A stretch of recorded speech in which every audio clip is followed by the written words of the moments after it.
Alright, hello, this is Ethan Christ for English. I'm joined by Maxon Wrigley. I have a lot of energy, but this will be my walk and talk for the excursion. I guess I'll just do it as time goes on, but basically, the enduring question is, what defines the self? And I think based on most of our reading, the self is mainly defined internally. Like, no matter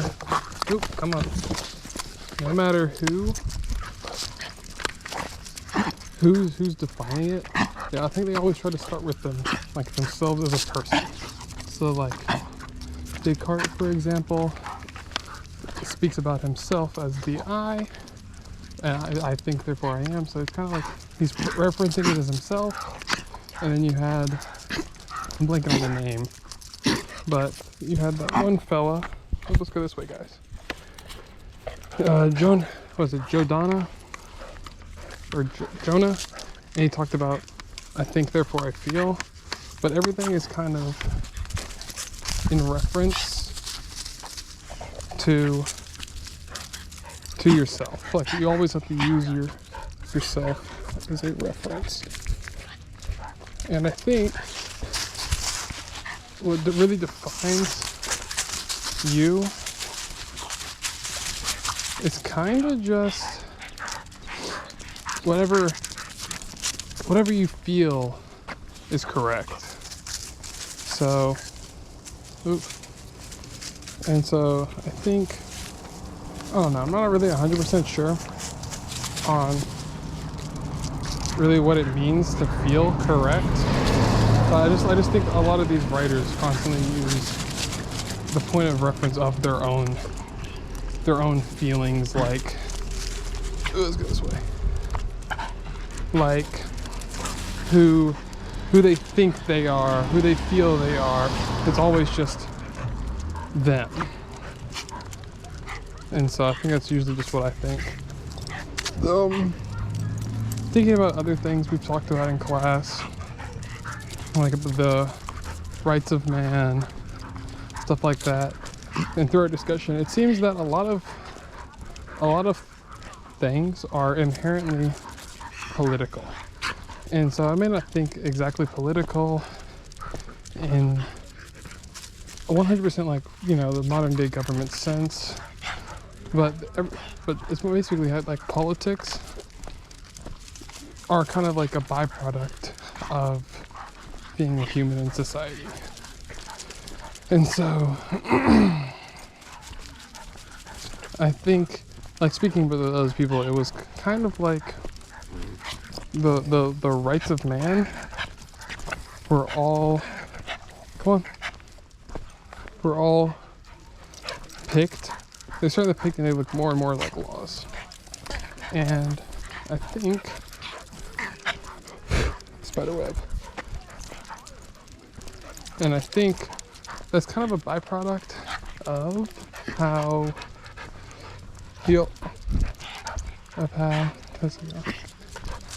how basically anytime people get in groups as a society and they work together, they tend to make up politics in their own way. Like, it may not be what we think is politics like right now, but I think it's a type of politics is a society and a group of people. Come on. And it's really hard to think out loud. I'm just kind of blanking. But I think that for the rights of man thing, it was a lot of just, it was struggling with the idea of, like, are you inherently born with things? And I think a lot of people don't realize that all the systems in place that take away privileges or add them aren't inherently a thing. Like, imagine,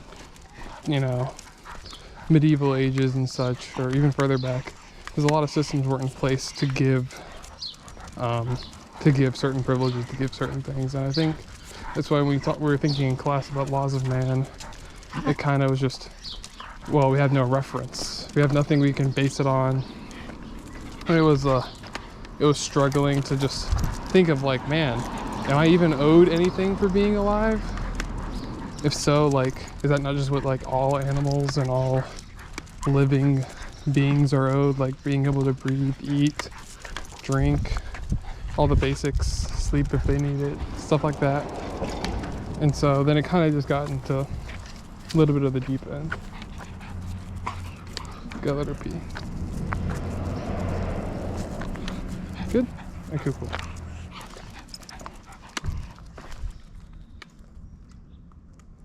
Oops.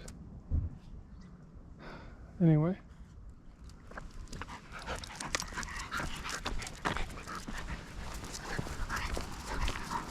So it's kind of tough. Let me see how long this has been going on. 6 minutes. Well, yeah, I'm not sure. Other concerning things are maybe not concerning, but things to think about. Kind of just, man, I don't know. This is a kind of tough. I guess this is the first one, so maybe that makes a lot of sense for it to be like not so easy. But I like the dialogue in class about how kind of what it means for if you're like transport your mind somewhere almost, and like what that means, because a lot of these examples are in the future and stuff, and like just from my understanding, like if it's genuinely in the future and we understand like the minds and all that stuff, who's to say we can't replicate it? Who's to say we can't kind of figure it out? But so that's why I kind of think that mind stuff with, that mind stuff with being able to, upload digitally is pretty plausible, because we just don't.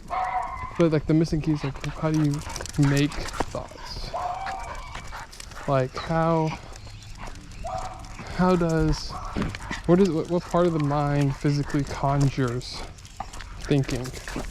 And I think that's where a lot of people are like, well, this isn't possible because they believe in religion, or it's not possible because, maybe not religion, but just something otherworldly, and that kind of breaks down all the hard work of thinking about where does consciousness and thinking come from, which is then why uploading copies digitally and stuff like that wouldn't work. But I don't know.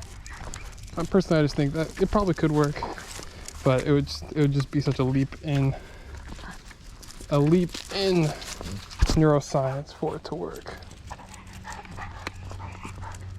But yeah, hopefully you can figure out what else to talk about.